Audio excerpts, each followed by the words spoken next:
आइए आइए जल्दी आइए, मीटिंग स्टार्ट हो गई है और हम लोग स्टार्ट कर रहे हैं आज फैमिली रैनन कुलेसी।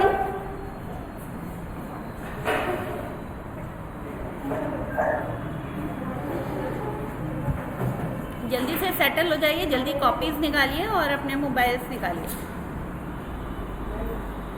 मैं बस स्टार्ट कर रही हूँ।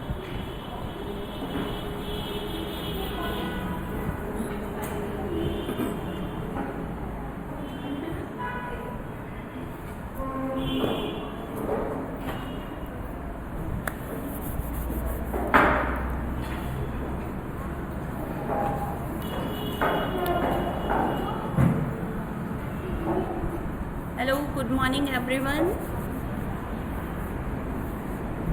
Good morning ma'am. Good morning बच्चों। आज हम लोग स्टार्ट कर रहे हैं फैमिली रैनन कुलेसी।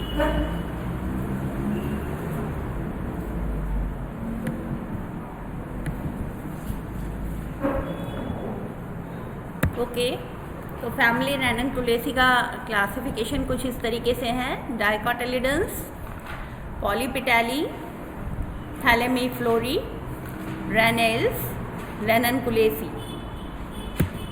ओके, और इसके कुछ जो फेमस पॉपुलर मेंबर्स हैं वो हैं रैननकुलस, बटरकप, डेल्फिनियम यानी कि लार्कस्पर। डेल्फिनियम आप लोगों ने देखा होगा, रैननकुलस भी देखा होगा। ये गार्डन में सर्दियों के मौसम में बहुत सारे फ्लावर्स लगे रहते हैं। क्लीमेटिस जिसका नाम है वर्जिन्स बोवर, एनीमोन जिसका ये जो मैंने ब्रैकेट में लिखे हुए हैं ये इसके कॉमन नेम है। Virgin's bower, anemone, wind flower, nigella, love in a mist, aconitum napellus.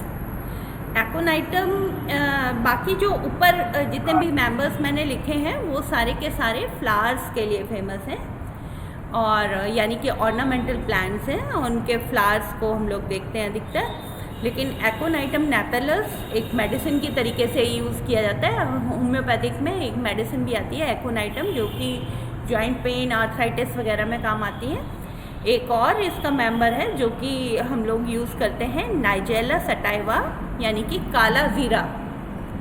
तो काला ज़ीरा भी एक तो हम लोग मसाले में यूज़ करते हैं उसको, जो नॉर्मल ज़ीरा से थोड़ा सा अलग होता है, लेकिन मेडिसिनल वैल्यू इसकी थोड़ी ज़्यादा होती है, तो इसको भी बहुत सारे लोग यूज़ करते हैं। There are 50 genera and 1900 species in this family, but in India only 20 genera in 154 species are found, यानी कि बहुत ही कम मेंबर्स इसके इंडिया में पाए जाते हैं। Mostly the members of this family are annual or perennial herbs, but species of clematis are woody climbers.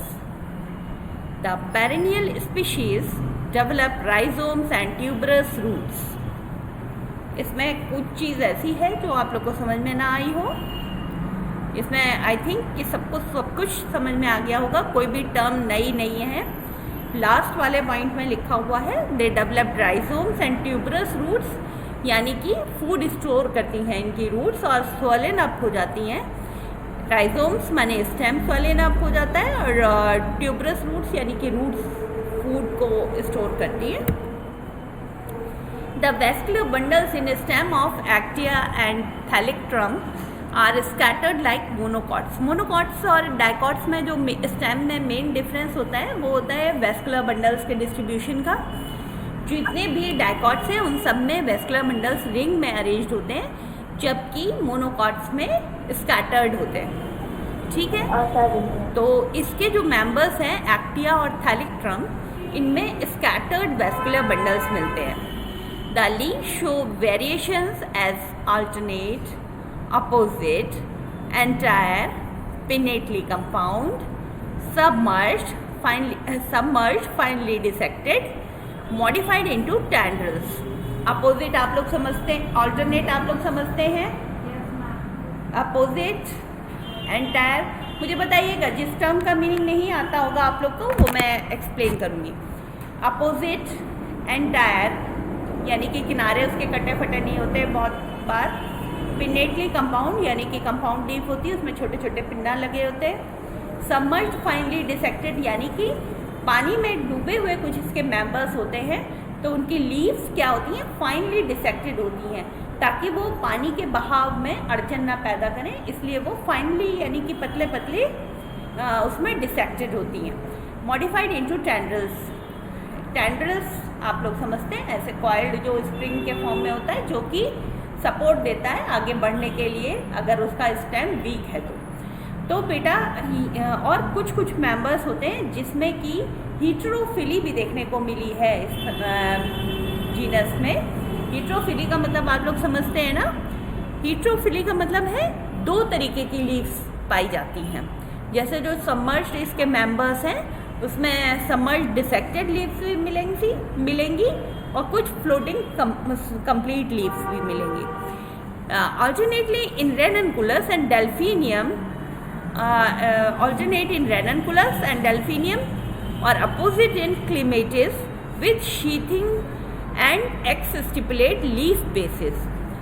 अब इसमें क्या होता है कि जो इसके डेल्फिनियम और रेननकुलस में अल्टरनेट मिलती हैं और क्लीमेटिस में अपोजिट मिलती हैं with sheathing leaf base and x stipulate. इसमें एक्स स्टिपुलेट होती है, कोई भी स्टिप्यूल्स प्रेजेंट नहीं होते हैं, और जो लीफ का बेस होता है वो फ्लैट होके स्टेम को कवर करता है, इसीलिए उसको कहते हैं शीथिंग लीफ बेस। जैसा कि हम मोनोकॉट्स में बता रहे थे ना कि लीफ का जो बेस है वो फ्लैट होके स्टेम को कवर कर लेता है।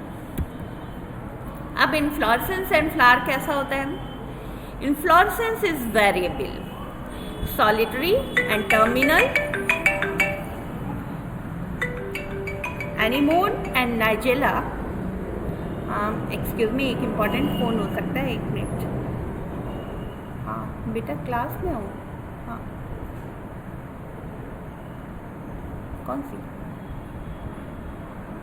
हाँ गेट की वहाँ पे है जहाँ पे ड्राइंग रूम में पॉट्स रखे हुए ना, वहाँ।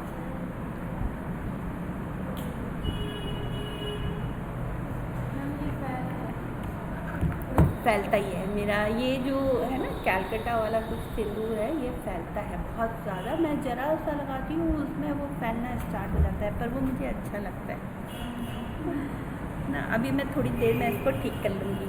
ओके चलो, तो solitary and terminal, anemone and nigella. Solitary and terminal, nigella और एनीमोन 2 प्लांट्स के नाम हैं। लॉन्ग रेसीम्स मिलते हैं डेल्फिनियम और एकोनाइटम में। ब्रांच्ड पैनिकल्स मिलते हैं क्लीमेटिस एंड थैलेक्ट्रम में। डाइकेजियल साइन्स मिलते हैं रेननकुलस में। ये जितने इन्फ्लोरेसेंसेस हैं ये सब आप देख चुके हैं। सॉलिटरी टर्मिनल भी देख चुके हैं, लॉन्ग रेसीम्स भी देख चुके हैं, ब्रांच पैनिकल्स भी देख चुके हैं और डाइकेजियल साइन्स भी देख चुके हैं। ठीक है, तो बच्चों ये सारे जो इन्फ्लोरेसेंसेस के नाम हैं, इसके आगे एग्जाम्पल्स लिखे हैं। इनमें से जो भी आपको नहीं आया है अभी समझ में, उसको आप पढ़ने की कोशिश करिए, क्योंकि मैं ये सब बता चुकी हूँ। तो आप लोग एक बार पढ़ने की कोशिश करिए, अगर नहीं समझ में आएगा तो पूछिएगा। ओके, उधर कुछ तुम लोग ने नहीं अटेंड किए ना शुरू में ज़्यादा क्लासेस, तो देखना इसको। ओके, एक एक शब्द का मीनिंग देखो, इसमें बहुत इंपॉर्टेंट है। Flowers are bracteate, hermaphrodite, actinomorphic, zygomorphic in delphinium. Delphinium का अभी मैं आपको पिक्चर दिखाऊंगी। डेल्फिनियम में ऐसे फ्लावर के पीछे ऐसे चोंच सी निकली रहती है, वो इस पर उसका बढ़ा हुआ होता है। अभी पिक्चर दिखाऊंगी तो शायद आपको याद आ जाए। गार्डन्स में अभी सर्दियों के मौसम में खूब लगा रहता है। ओके, तो ज़ाइगोमॉर्फिक इन डेल्फिनियम एंड एकोनाइटम। पेंटामिरस होते हैं एंड हाइपोगाइनस। हाइपोगाइनस समझते हैं ना क्या होता है? उधर 1 मिनट उधर बताओ। हाँ तुम लोग बताओ क्या समझते हो हाइपोगाइनस? हैं? रुक जाओ, अभी ये वाली लड़कियां बताएंगी। बताओ बेटा, खड़े हो जाओ। हाइपोगाइनस कोई भी फैमिली पढ़ी है तुमने अभी तक? कुछ पढ़ा है? हाँ, क्या होता है बेटा? हाँ, हाइपोगाइनस को डिफाइन करो बेटा। है। हाई, देखो मैं तो इतने इजी वे में तुम लोग को समझाती हूँ, अगर तुम लोग थोड़ा सा भी ध्यान से पढ़ोगे तो ऐसे ही समझ लोगे। हाइपो मीन्स नीचे, गाइनस मीन्स गाइनीशियम के नीचे से सारे फ्लोरल पार्ट्स निकल रहे हैं, तो ओवरी कहाँ हो गई? ऊपर। तो it means ovary is superior. ये तो तुमने सही बताया था, है ना, कि ओवरी सुपीरियर होती है हाइपोगाइनस में। लेकिन हाइपोगाइनस भी तो डिफाइन करना आना चाहिए कि उसका क्या मतलब होता है। हाइपोगाइनस का मतलब होता है, हाइपो मीन्स नीचे एंड गाइनीशियम के, गाइनस मीन्स गाइनीशियम के, हाइपोगाइनस गाइनीशियम के नीचे से सारे फ्लोरल पार्ट्स निकलते हैं, तो हम उसको क्या कहते हैं? हाइपोगाइनस। ओके, तो बैठ जाओ। An involucre of green leaves is present outside the calyx in anemone and nigella। anemone और nigella में क्या होता है कि ग्रीन लीव्स का एक इन्वॉल्यूकर माने एनवेलप जैसा, उसके चारों तरफ कैलिक्स के बाहर लगा रहता है। ठीक है, अब आ जाइए कैलिक्स कैसा होता है। It consist of 5 to 8 sepals, usually deciduous माने झड़ जाने वाले। In delphinium and aconitum the sepals are petaloid. Sepals कैसे होते हैं? पेटेलॉइड, यानी कि colourful. And the posterior sepal is spurred. और पोस्टीरियर जो सेपल होता है वो स्पर्ड होता है, यानी कि बड़ा हुआ होता है, चोंच जैसा। हाँ, ये देखिए, ये जो बी डायग्राम इसका दिख रहा है, वैसे तो इस ट्विग पे भी आपको लगे हुए जो फ्लावर्स दिखाई दे रहे हैं उसके पीछे को चोंच जैसी निकली हुई दिखाई दे रही है ना।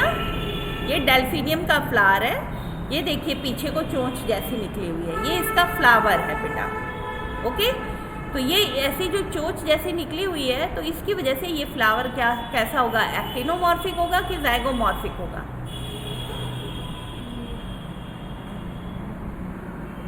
ये ज़ाइगोमॉर्फिक होगा, क्योंकि इसमें केवल 2 पेटल्स ही इस पर के फॉर्म में बढ़े रहते हैं, बाकी सारे नॉर्मल होते हैं, है ना।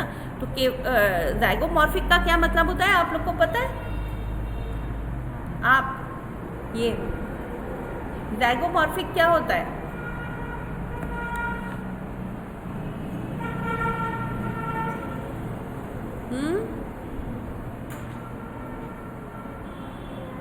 बताओ, तुम बताओ। एक ही रेडियस से 2 हाउस में नहीं डिवाइड नहीं होना। हाँ, एक ही रेडियस से होते हैं। हाँ, देखो एक्टिनोमॉर्फिक को हम कहते हैं कि किसी भी रेडियस से काटने पर 2 इक्वल हाफ्स में डिवाइड होता है, और जो ज़ाइगोमॉर्फिक होता है वो केवल एक पर्टिकुलर रेडियस से काटने पर ही 2 इक्वल हाफ्स में डिवाइड होता है। ओके, तो अभी आपने वो देख लिया कि कैसा होता है, उसका पोस्टीरियर सेपल स्पर्ड होता है, और कैसा होता है? पेटेलॉइड, यानी कि कलरफुल। एस्टाइवेशन इज वॉल्वेट और इम्ब्रिकेट। वॉल्वेट या इम्ब्रिकेट इसका एस्टाइवेशन होता है। फिर आ जाइए कोरोला में, यूजुअली 5 होते हैं, फ्री होते हैं, सिमेट्रिकल होते हैं या इरेगुलर होते हैं। सिमेट्रिकल नॉर्मली होते हैं, पर जैसे डेल्फिनियम और एक्ोनाइटम में उसमें स्पर निकला हुआ है तो वो इरेगुलर हो गए। Delphinium posterior pair is spurred, nectaries present in form of a pocket. इसमें डेल्फिनियम के पोस्टीरियर पेयर में जो स्पर्ड होता है उसमें पॉकेट के फॉर्म में नेक्टरी प्रेजेंट होती है। स्पर्ड और नेक्टरीज मिल गए हैं। स्पर्ड होता है जो होता है उसमें नेक्टरीज पॉकेट के फॉर्म में प्रेजेंट होती हैं, यानी कि जो पेटल है उसके बेस के पास एक पॉकेट सी बनी होगी जिसके अंदर क्या होगा? नेक्टर होगा। White tubular honey leaves are present in Helleborus. इसका एक मेंबर होता है हेलेबोरस, जिसमें कि जो लीव्स हैं वो एकदम राउंडेड हो जाती हैं, ट्यूबुलर हो जाती हैं, और उनको कहते हैं हनी लीव्स। क्या बोलते हैं? हनी लीव्स। लीव्स नहीं, कोरोला ऐसा हो जाता है तो उसको हनी लीव्स बोलते हैं। फिर एस्टाइवेशन इज वॉल्वेट और इम्ब्रिकेट। अब इसके 3 मेंबर हैं, कैल्था, क्लिमेटिस एंड एनीमोन। उनमें petals are absolutely absent and sepals are petaloid. इसमें पेटल्स नहीं होते और जो सेपल्स होते हैं वो पेटलॉइड होते हैं। समझ गए? पेटल्स एब्सेंट और सेपल्स कैसे हैं? पेटलॉइड। एंड्रोशियम, एंड्रोशियम क्या होता है? यानी कि स्टैमेंस की कैसी कंडीशन होती है? Many polyandrous spirally arranged stamens are present. Sometimes stamens arranged in a definite rings and modified into honey leaves. Okay? तो यहाँ पर एक बहुत ही खास बात होती है इस फैमिली की। अभी आपने गेंदा देखा है ना, जिसके अंदर एक कुशन जैसा होता है और इसके ऊपर सारे ये जो आपके छोटे छोटे फ्लावर्स होते हैं, रेफ्लोरेट्स और डिस्फ्लोरेट, वो लगे हुए होते हैं। अगर कभी आपने गेंदे का फूल ऐसे ऐसे तोड़ के देखा होगा तो उसके नीचे बेस के पास एक कुशन लाइक आपको स्ट्रक्चर दिखाई देता है, कुछ ऐसा।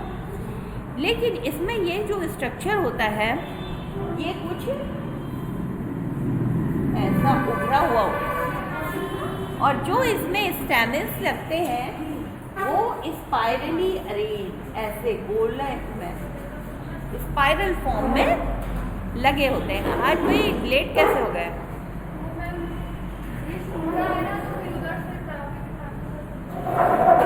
चलो ठीक है, ये स्पाइरली अरेंज्ड होते हैं क्योंकि उसका ये जो बीच वाला कुशन है वो थोड़ा उभरा हुआ होता है। Stamens are dithecous, extrorse, adnate and dehiscing longitudinally। इसमें कोई चीज़ है जो समझ में नहीं आती है? सारे टर्म्स आते हैं।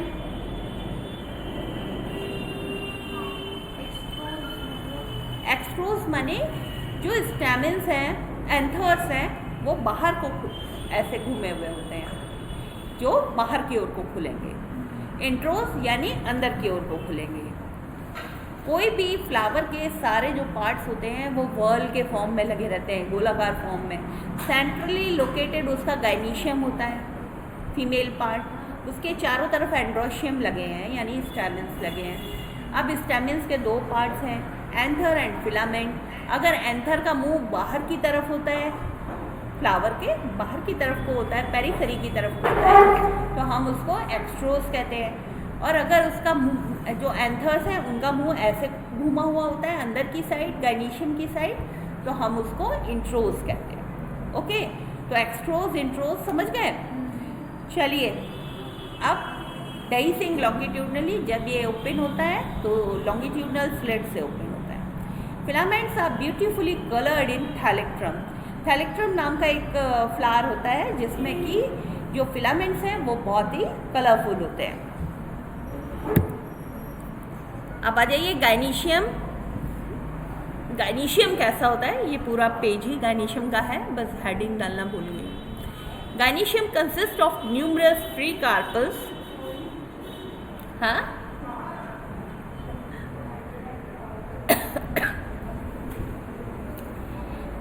Gynoecium consists of numerous free carpels arranged spirally on distinct thalamus।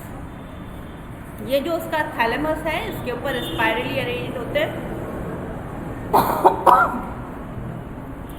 Sometimes number of carpels is definite 1 to 5 and may be free or united।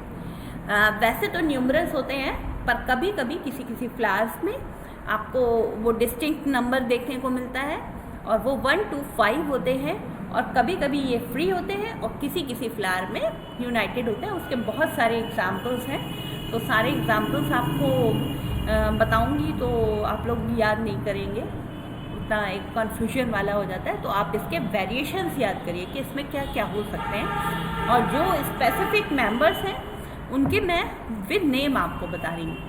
The ovary is superior, unilocular and has 1 to many anatropous ovules with single style and stigma। ठीक है, ovary कैसी है? Superior है, unilocular है और 1 से 5 1 to many anatropous ovules होते हैं। स्टाइल 1 होती है, स्टिग्मा 1 होता है। The placentation may be basal in ranunculus, apical in clematis, and marginal in delphinium. ये सभी टाइप्स आपको बताए जा चुके हैं। बेसल कैसा होता है, एपिकल कैसा होता है, मार्जिनल कैसा होता है, ये सभी आप लोग जानते हैं। अगर फिर भी आपको नहीं समझ में आ रहा है तो आप पूछिए। Nigella has syncarpous pentalocular ovary with axile placentation. Nigella में सिनकार्पस ओवरी होती है, यानी कि कार्पल्स आर फ्यूज्ड, पेंटालोक्यूलर यानी 5 locules are present with axile placentation. Axile placentation भी आप लोग जानते हैं। ओके, अब आगे फ्रूट एंड सीड पर। तो fruit is a group of few to many seeded follicles और a group of 1 seeded achenes. अच्छा, मैंने आप लोग को वेरियस टाइप ऑफ फ्रूट्स पढ़ने को बोले थे, है ना, स्टार्टिंग में बोल चुकी हूँ। तो इसलिए अगर आप लोगों ने नहीं पढ़े हैं तो आपको पढ़ना पड़ेगा। देखिए, सबसे बड़ी खूबी है टैक्सोनॉमी की कि अगर आपको उसके टर्म्स आ गए तो ये आपको सॉलिड मार्क्स देता है, क्योंकि एक एक जो टर्म है वो पूरे एक पैराग्राफ को डिफ़ाइन कर रहा है, पूरे एक कैरेक्टर को डिफ़ाइन कर रहा है। तो इसलिए ये बहुत ज़रूरी है कि आप इसकी टर्मिनोलॉजी पे ध्यान दें। तो जो इसके फ्रूट्स के नाम हैं, अगर आपने नहीं पढ़े हैं तो उसको पढ़िए और उसका स्ट्रक्चर समझने की कोशिश करिए। अगर नहीं समझ में आ रहा है तो पूछिए। सबसे पहले ये आपका खुद का पढ़ने का काम था। ये बिल्कुल स्टार्टिंग में मैंने बोला था, तब से तो मैं 15-16 आपको स्पीशीज़ पढ़ा चुकी हूँ, जीनस पढ़ा चुकी हूँ। It is a capsule in nigella, berry in actaea, while long feathery styles in clematis. Seeds, seed कैसा होता है? Seed has endosperm and minute straight embryo. The flowers of family of this family are protandrous. हाँ, ये protandrous आप लोग को नई word है, ये मैं आप 1-2 बार आपको बता चुकी हूँ। और मैंने एक में आपको पॉइंट ऑफ इंटरेस्ट में लास्ट में इसकी डेफिनेशन भी दी थी। क्या होता है प्रोटेंड्रस? बताइए। प्रोटेंड्रस, हाँ, किसी फ्लावर में, किसी हर्माफ्रोडाइट फ्लावर में, हर्माफ्रोडाइट माने मेल और फीमेल दोनों पार्ट्स प्रेजेंट हैं, लेकिन एंड्रोशियम उसकी गाइनीशियम से पहले मैच्योर हो रहा है, तो ऐसे फ्लावर्स को हम कहते हैं प्रोटेंड्रस। तो इस फैमिली के जो फ्लावर्स हैं वो क्या होते हैं? प्रोटेंड्रस होते हैं, दस अडेप्टेड फॉर इंसेक्ट पॉलिनेशन। और क्योंकि ये प्रोटेंड्रस होते हैं तो इसमें सेल्फ पॉलिनेशन नहीं हो सकता। इसमें क्या होता है? इंसेक्ट के थ्रू इसका पॉलिनेशन होता है। जो एंथर्स अंदर की ओर को खुलते हैं और एक साथ ही उसके गाइनीशियम और एंथर्स मैच्योर हो रहे होते हैं, तो वो सेल्फ पॉलिनेशन को फेवर करते हैं, है ना। तो यहाँ पर क्या होता है? प्रोटेंड्री की वजह से वो इंसेक्ट पॉलिनेशन इसमें कॉमन होता है। Dispersal takes place by wind और एनिमल्स और एंड्स और स्नेक्स। ओके, अब आ जाते हैं हम इसके एग्जाम्पल्स के ऊपर। ये देखिए, ये रेननकुलस है, इसके पहले आप ये डेल्फिनियम देखे हैं, और यहाँ ये देखिए रेननकुलस ये बनाया हुआ है आपकी फ्रेंड सुचित्रा ने। सुचित्रा काफ़ी अच्छे डायग्राम्स बनाती हैं। यहाँ पर देखने की कोशिश करिए कि ये कैसे अरेंज्ड है और इसमें क्या आपको दिखाई दे रहा है। सबसे पहले इसके फ्लोरल फॉर्मूला को देख लीजिए। क्या है? Bracteate, bracteolate, actinomorphic, hermaphrodite, K5, C5, A indefinite and G indefinite. अब ये देखिए इसका फ्लोरल डायग्राम।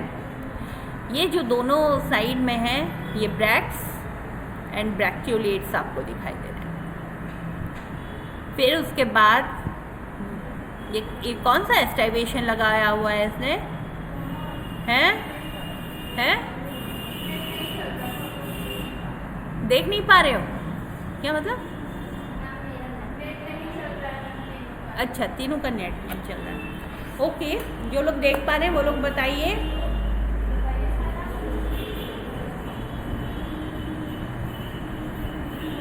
कौन सा एस्टाइवेशन है ये? अरे भाई नहीं, no it is not valvate.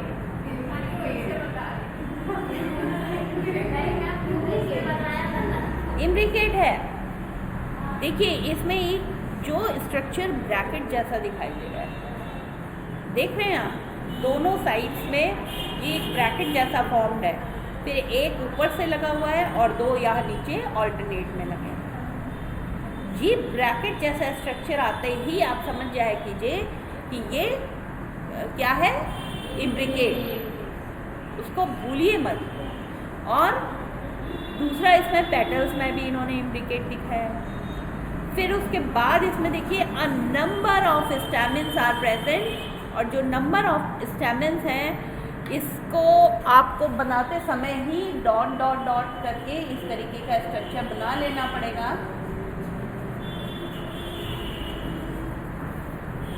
ये क्या कैसा स्ट्रक्चर मैंने बनाया, स्पाइरल, क्योंकि रेननकुलस में स्पाइरल अरेंजमेंट होता है और मोस्ट ऑफ द टाइम इस फैमिली में स्पाइरल अरेंजमेंट होता है। और यहाँ पर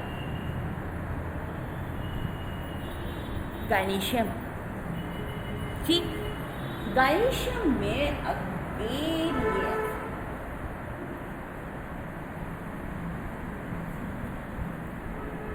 इसके ऊपर ये लाइट बनाइएगा, ये बहुत सारे ये है,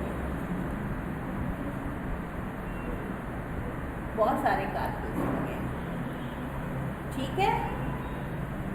इसमें क्या आपको दिखाई दे रहा है, बहुत सारे कार्पेल्स दिखाई दे रहे हैं, बहुत सारे स्टैमेंस दिखाई दे रहे हैं, और सारे के सारे क्या है, स्पाइरली अरेंज्ड हैं। गायनीशियम भी और एंड्रोशियम भी किसके ऊपर अरेंज्ड है, बीच में जो इस तरह उभरा हुआ इसका थैलेमस है उसके ऊपर स्पाइरली अरेंज्ड। ओके, सबको समझ में आया, नहीं आया, आ गया? हाँ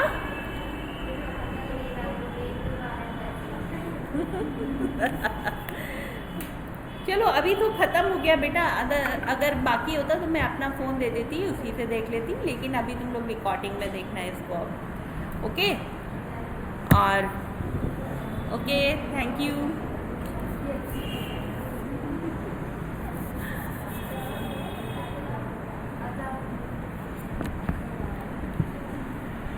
अच्छा है ना आप,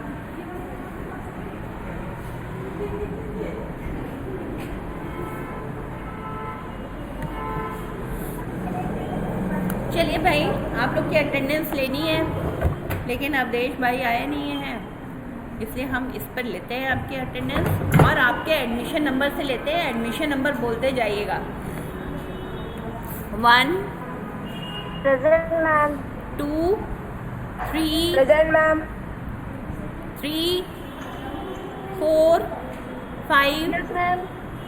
6 7 8 9 10 11 12 13 14 15 16। Present ma'am. Ma'am 15 roll number present. हाँ ठीक है। 17 18 19 ma'am 20 19 present. 20 21 22 23 24 25 26 27 present ma'am. 28 29 30 present 31 ma'am. 31 present. हाँ 31 32 33 34 35 34 प्रेजेंट मैम। 35 36 37 38 39 40 41 42 43 44 45 46 47, बस 47 ही है ना, तुम्हारा तो आज एब्सेंट ही लगेगी, आज लेट भी आई हो। Ma'am admission number 19 present. 19 लगा हुआ है बेटा, लिख दिया। Ma'am 18 present. Okay 18 present. और मैम 30 13 लिखा हुआ है बेटा। ओके बच्चों, और अच्छे से पढ़िए, एग्ज़ाम के लिए ज़्यादा टाइम नहीं बचा हुआ है। अच्छे से पढ़िए, जो समझ में नहीं आता उसको पूछिए। प्रैक्टिकल्स बस आने ही वाला है, किसी भी दिन आ जाएगी डेट। ओके, तो इसलिए आप लोग के पास ज़्यादा टाइम नहीं है बेटा। जयंती, सामने अलमीरा खोलना, उसमें टिश्यू पेपर्स रखे हैं, सेकेंड वाली शेल्फ आगे ही होंगे।